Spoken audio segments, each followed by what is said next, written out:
Vamos a hablar ahora del manejo del VIH en ginecología y obstetricia.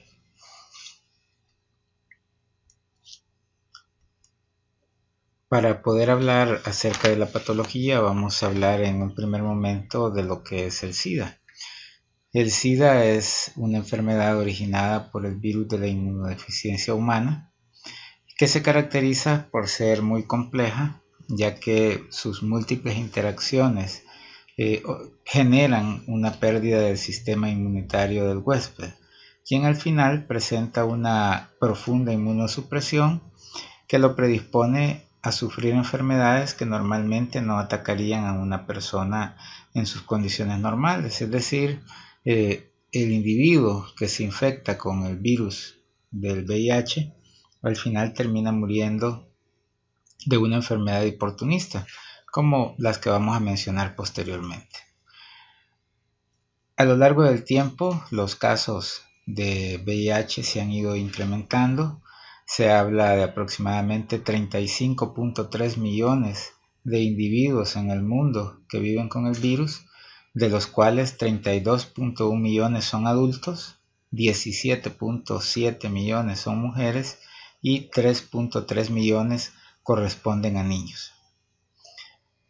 Según las estadísticas del año 2012, 2.3 millones de personas se infectaron durante ese año y 1.6 millones murieron a consecuencia de la enfermedad. Cuando hablamos de prevalencias, la región con la mayor prevalencia de VIH es el África subsahariana. Sin embargo, en el área de América Latina tenemos una incidencia del 0.4%, que igual no es despreciable. Al interior de un país existen grupos específicos de prevalencia alta, que son los más expuestos al riesgo de contraer la enfermedad. Y en la población general asumimos que la prevalencia debería de ser mucho menor, por lo que siempre representa una oportunidad de mejorar la atención de nuestras mujeres embarazadas. Si vemos el mapa a nivel mundial, a nivel del África subsahariana 23.5 millones, a nivel de América del Norte 1.4 millones, en Centroamérica y el Caribe 230.000 casos y América del Sur 1.4 millones. Cuando hablamos de números absolutos de adultos y niños que fallecen por el VIH, en el Caribe estamos hablando más o menos de 10.000 personas y en América del Sur hablamos de 54.000 personas. Cerca de 7.000 nuevas infecciones se daban al día para el año 2011 y cerca del 97% se dan en países de ingresos bajos y medios. Alrededor de 900 se dan en niños de menores de 15 años y aproximadamente 6.000 se dan en adultos de más de 15 años, en el cual prácticamente la mitad son mujeres, la mitad son hombres y alrededor de un 39% son jóvenes entre 15 y 24 años.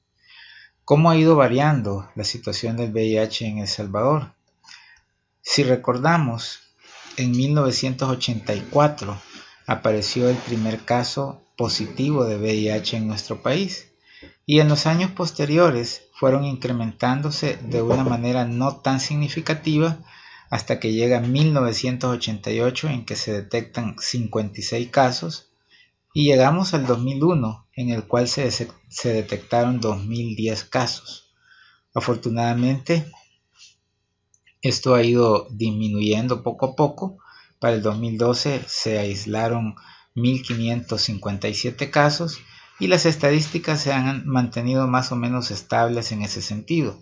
Se había pretendido tratar de disminuir la transmisión de casos lo más posible, sin embargo todavía seguimos teniendo una tasa de infección bastante considerable. ¿Cómo cambia la relación entre los casos detectados como portadores del virus y VIH avanzado? Si vemos en 2008 fueron 1.578 casos positivos, de los cuales 262 se detectaron en una etapa avanzada. Esto ha variado considerablemente. Si vemos las estadísticas del 2012, ya solamente 67 se detectaron en una etapa avanzada. ¿Qué quiere decir esto?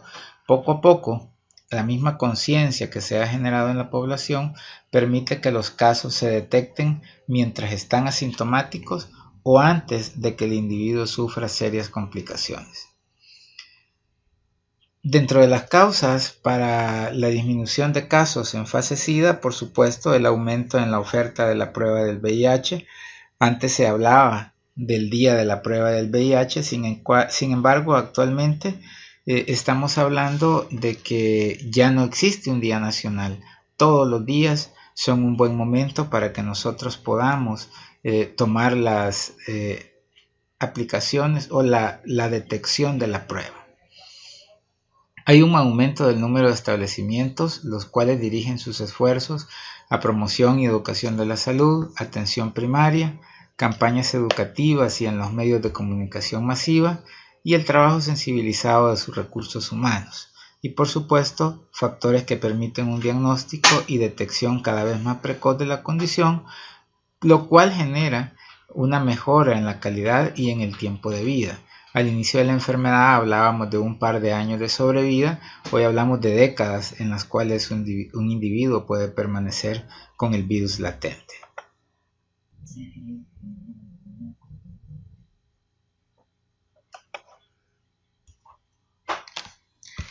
En relación al sexo biológico, pues el índice de masculinidad es de 1.6 hombres por cada mujer infectada. Y lo contrario, ¿verdad? 0.6 mujeres por cada hombre, es decir, hay una predominancia a nivel del sexo biológico masculino en cuanto a la infección. En cuanto a los grupos específicos de edad, si bien la mayoría de casos, como podemos observar, se dan entre los 20 y los 59 años de edad, con un predominio en el grupo de 20 a 39 años, el VIH es una infección que no respeta ningún grupo etario. Hay infección en niños, hay infección en adolescentes e incluso hay infección en personas arriba de los 60 años. Muchas veces el hombre principalmente cuando está tratando de mantener su sexualidad busca aventuras fuera de su casa y por supuesto lo que puede encontrar fácilmente es una enfermedad de transmisión sexual y específicamente la infección por el VIH. En cuanto al estado conyugal y ocupación, igual no hay ningún grupo que se salve, solteros, casados, divorciados, viudos, cualquier tipo de unión es factible para que se dé la enfermedad. Si vemos en esta evaluación, sí hay predominancia de los solteros, pero todos los grupos se ven afectados. En cuanto al tipo de ocupación, vemos que la mayoría de personas infectadas eran amas de casa, es decir, personas a las que el virus le llegó a su casa, no tuvo necesidad de salir a buscarlo. De ahí en todos los grupos hay afectación, empleados formales, informales, cuerpos uniformados, jubilados, estudiantes, etc. De acuerdo al nivel educativo, pues tampoco hay una predominancia en un grupo en específico. Generalmente, predomina la educación básica porque es la que tiene mayor dominancia en la población en general, pero no tiene ninguna relación con la enfermedad. Y en cuanto al promedio nacional, hablamos de 137 casos de la enfermedad por cada 100.000 habitantes, con mayor incidencia en los departamentos de San Salvador, Sonsonate y La Paz, y una menor incidencia de casos en departamentos como Morazán, Cabañas y Chalatenango. Aquí vemos una evaluación de las pruebas rápidas realizadas en la población general y su índice de positividad. Vemos en el 2012 se realizaron 265.750 con 83.623 pruebas realizadas en hombres, siempre la mujer como que busca más la accesibilidad de la prueba. Igual, una vez que se ha diagnosticado la enfermedad, la cuantificación de la carga del virus nos sirve para definir el seguimiento. Se supone que para decir que el virus está controlado, deberíamos estar por debajo de las 1000 copias, pero muchas veces los problemas de adherencia o de cumplimiento del tratamiento hacen que esta carga viral oscile o no se mantenga por debajo de ese valor. Hospitalizaciones secundarias a la enfermedad, pues la mayoría de ellas sin diagnóstico, y dentro de las enfermedades más frecuentemente encontradas tenemos la histoplasmosis, neumonía, septicemia y toxoplasmosis. ¿Cómo evolucionaron el número de muestras en el Día Nacional de la Toma del VIH? En el 2007 se tomaron 54.000 pruebas, en el 2008 55.000, 2009 66.000, 2010 73.000, 2011 88.000. ¿Y cómo fue la positividad? En el 2007 0.69%, hasta 2011 0.20%. Y por eso es que se decidió realmente no hacer las pruebas en un solo día o promocionarla en un solo día al año, porque realmente debemos enfocar los recursos en aquellos grupos de riesgos en donde haya una mayor posibilidad de encontrar positiva la prueba. Para el año 2014 tuvimos 171 embarazadas VIH positivas. Dentro de ellas, 46% ya eran casos conocidos y un 54% fueron casos detectados en las pruebas que se hacen normalmente en el embarazo. En los primeros años de la enfermedad se hablaba de que una mujer con VIH no debería de embarazarse.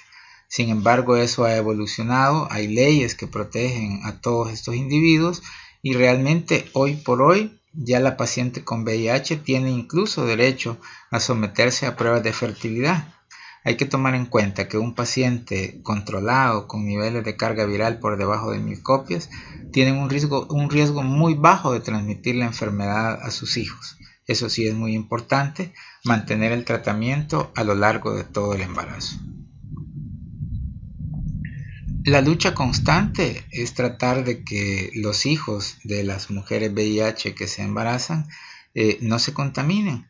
En 2001 tuvimos 142 casos de contaminación durante el embarazo o el parto, pero ya en 2014 tuvimos solamente 3. Siempre existe algún caso que se escapa del control o que no asiste oportunamente a su control prenatal. Sin embargo, cada vez las medidas que se toman están mejorando los resultados. La meta es reducir la transmisión materno-infantil del VIH al 2% o menos. Tenemos entonces un cambio de concepto entre lo que es profilaxis y tratamiento. Anteriormente hablábamos de que la mujer embarazada recibía el tratamiento durante la gestación y que posteriormente a ella lo suspendía. Ahora no. Una mujer que inicia tratamiento antirretroviral en el embarazo lo va a mantener a lo largo de toda su vida. ¿Por qué? Porque normalmente una mujer en nuestro medio tiene 2-3 hijos y quiere decir que durante ese periodo de los embarazos va a estar sometida al uso de retrovirales. Si solo lo usa por periodos intermitentes, esto puede generar que a largo plazo haya resistencia a los medicamentos cuando ella ya los necesite, cuando bajen el número de sus leucocitos. Entonces, como decíamos, hoy por hoy, una vez que la mujer inicia el tratamiento durante el embarazo, lo mantiene a lo largo de toda la vida. ¿Cuáles son las ventajas de esta opción? Se simplifican los servicios para disminuir la transmisión materno-infantil. Se extiende el beneficio de la profilaxis de la transmisión materno-infantil a futuros embarazos aún desde la concepción, porque muchas veces cuando llega la paciente ha pasado algún periodo sin medicamentos y hay un riesgo también de que pueda haber una contaminación. Y por supuesto el beneficio en relación con la transmisión en parejas serodiscordantes, es decir, cuando el otro componente de la pareja es negativo.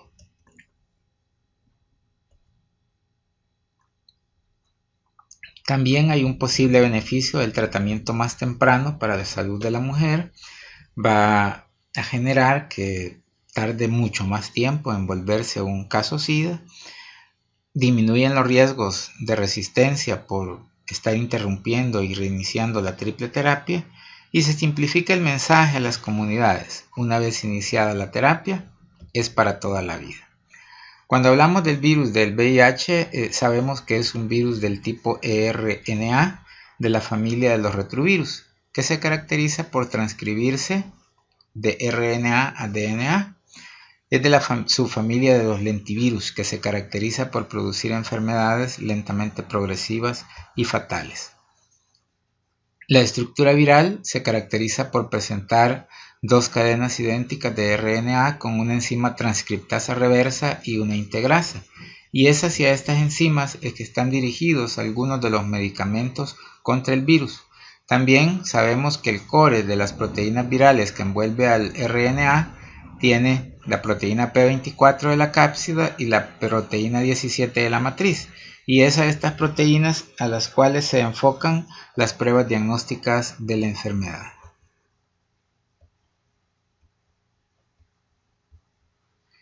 Hay dos serotipos principales del virus del VIH, el tipo 1, que es el más común, y el tipo 2, que causa una enfermedad menos agresiva. El momento crítico en la infección por el virus del VIH es cuando se da la unión de la proteína GP120 a la molécula de la célula CD4 en el huésped.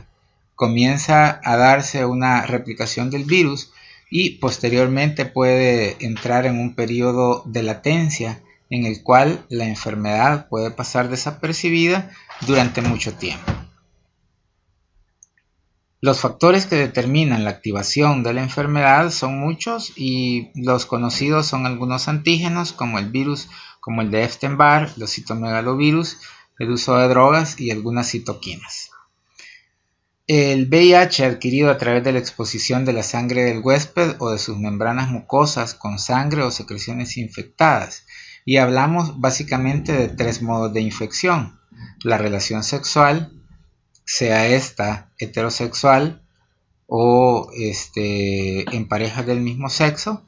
Por supuesto, la relación hombre con hombre es la que genera mayor riesgo de infección y la relación mujer con mujer es la que tiene el menor riesgo. También tenemos la exposición directa con la sangre del huésped a través de la utilización de drogas intravenosas o transfusión de sangre o derivados contaminados. Esto cada vez es menor, ya que en los lugares donde se usan drogas endovenosas existen campañas de facilitación de jeringas para evitar que éstas se vuelvan a reutilizar, y la mayoría de bancos de sangre cuentan con pruebas específicas no solo para el VIH sino que para una veintena de enfermedades. Y por supuesto la que a nosotros en obstetricia nos compete, que es la transmisión vertical o perinatal, la que a su vez puede realizarse durante el embarazo, durante el trabajo de parto y durante la lactancia. Cuando la persona tiene el contacto con el virus del VIH, hasta un 80% presentan lo que es el síndrome retroviral agudo. Sin embargo, es muy difícil que por esta sintomatología se pueda hacer diagnóstico de la enfermedad, ya que pudieran darse sintomatologías parecidas a una gripe o a una influenza. Entonces, básicamente puede pasar desapercibido. Pueden aparecer adenopatías que son simétricas, móviles, de entre 0.5 a 2 centímetros de diámetro y de localización cervical posterior y lateral y a nivel submandibular y axilar. El laboratorio indica una reducción de los linfocitos con conservación de la relación de los CD4 y CD8 y posteriormente asciende en base a los CD8. Son características propias de un proceso agudo que por lo general pasan desapercibidos. La infección tiene un periodo de latencia clínica que puede durar en promedio de 8 a 10 años, con un rango de 1 a 15 años, y que al final concluye con las enfermedades oportunistas propias de un caso SIDA. Se habla de que los niveles críticos establecidos en 1995 para hablar de que el sistema inmunológico está comprometido es 200 por milímetro cúbico. Cuando los linfocitos llegan a ese nivel existen por lo menos 17 infecciones oportunistas para las cuales se recomienda profilaxis primaria o secundaria. Las infecciones más comunes son la neumonía por Pneumocystis carini, la tuberculosis, la toxoplasmosis, candidiasis oral y vaginal, varicela zoster y neumococo. Algo muy importante es, en primer lugar, SIDA y tuberculosis van muy de la mano. En un paciente con VIH, investigamos tuberculosis. Y en todo paciente que diagnosticamos tuberculosis, investigamos VIH. Una vez que el paciente ha evolucionado a SIDA, el promedio de sobrevida sin tratamiento es de 9 a 24 meses. La terapia retroviral y la profilaxis contra el Pneumocystis carini modifica significativamente la sobrevida, aumentándola un mínimo de 2 a 3 años, pero a la fecha tenemos pacientes con 10, 15 años de tratamiento y los cuales se han mantenido estables. Aquí tenemos un cuadro de las enfermedades oportunistas en base a los niveles de CD4. Con niveles de CD4 alrededor de 200 pueden haber infecciones bacterianas y tuberculosis. Abajo de 200, neumonía por Pneumocystis carini o criptococosis. Abajo de 100, toxoplasmosis e histoplasmosis. Y abajo de 50, citomegalovirus e infección por el complejo Mycobacterium avium. La tuberculosis puede presentarse independientemente del valor de los CD4. Por eso es que decíamos, siempre tenemos que investigarla porque van de la mano. Aquí tenemos una placa con una tuberculosis diseminada en un paciente caso SIDA. Este es un herpes zóster que por supuesto se da en una forma más florida. El herpes simple, que puede darle a cualquier persona, pero en el caso de los pacientes que están en etapa SIDA, pues las lesiones van a ser mucho más extensas y mucho más severas. Infecciones cutáneas por hongo, también sumamente diseminadas. Tinea pedis severa, bastante severa. Balanitis por cándida. Estomatitis angular. Y otras manifestaciones cutáneas como la foliculitis eosinofílica. Esta es una situación que también puede presentarse en los deportistas que utilizan esteroides, porque la misma alteración del sistema inmunológico provoca este tipo de reacciones. Candidiasis oral o vaginal, por supuesto, no es una candidiasis común y corriente, es una infección bastante severa que incluso puede llegar a provocar una infección sistémica.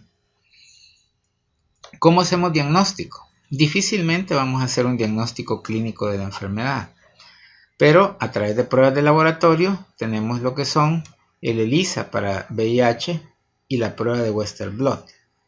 Hay que tomar en cuenta que el ELISA es una prueba de inmunoensayo que no es exclusiva de VIH. Existe ELISA para dengue, ELISA para Chagas, es decir, ELISA es la técnica, pero puede ser para diferentes enfermedades.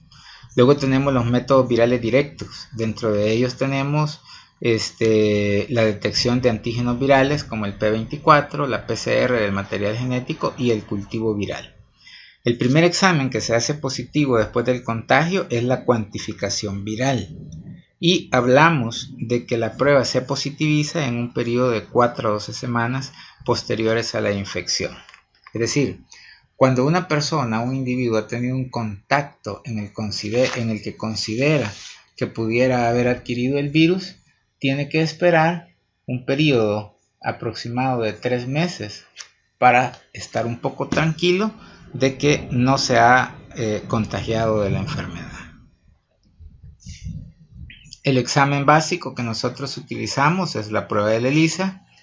Tiene una sensibilidad y especificidad del 99.9%. Aunque también existen algunas circunstancias que se asocian a falsos positivos y falsos negativos. Dentro de los falsos positivos podemos mencionar el embarazo, presencia de anticuerpos contra musculatura lisa, células parietales, mitocondrias, núcleo, hepatopatía alcohólica severa, inmunidad pasiva en el caso del recién nacido, pacientes con trasplante renal, pacientes con linfoma o pacientes que son positivos al factor reumatoideo.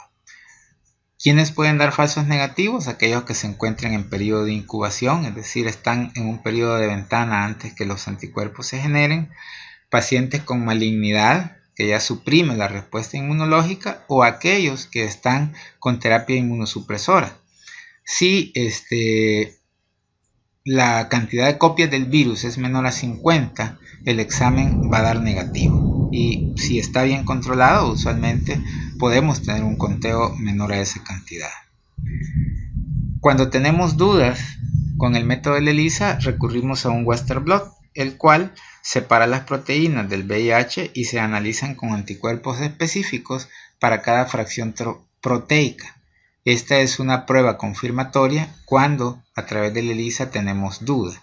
Y lo que es la cuantificación viral, que nos dice la carga específica del virus, más que todo nos sirve para seguimiento, para ver qué tan controlado, o para evaluar la vía del parto que vamos a utilizar en una paciente ya conocida como VIH.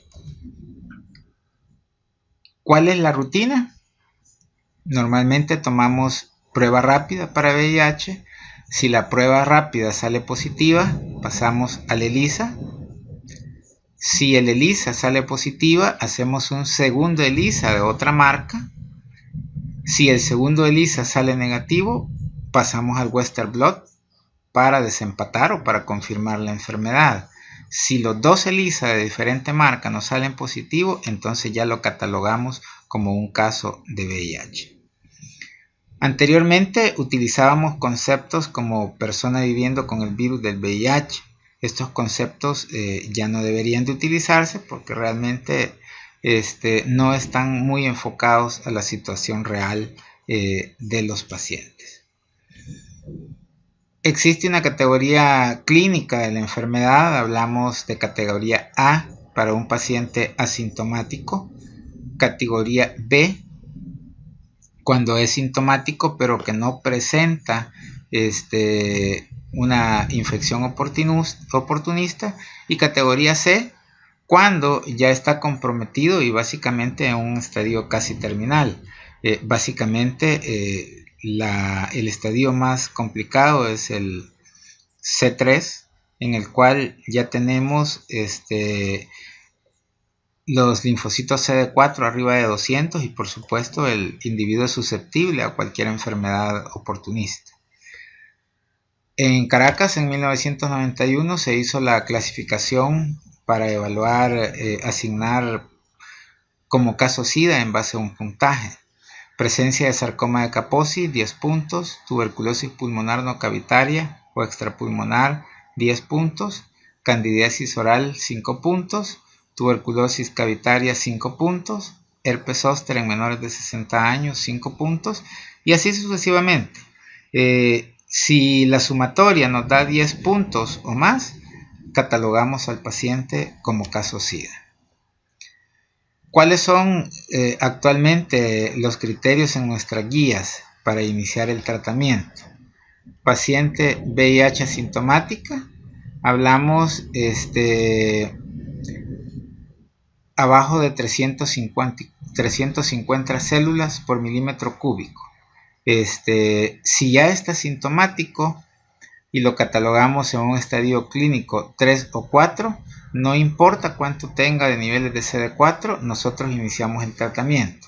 En las mujeres embarazadas o que amamantan, ya dijimos, independientemente de los niveles de CD4, deberíamos de dar tratamiento. Recordemos que la lactancia no está recomendada en una paciente VIH.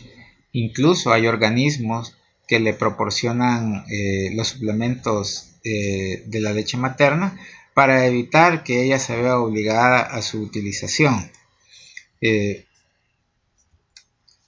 Dentro de las drogas antirretrovirales tenemos varios grupos.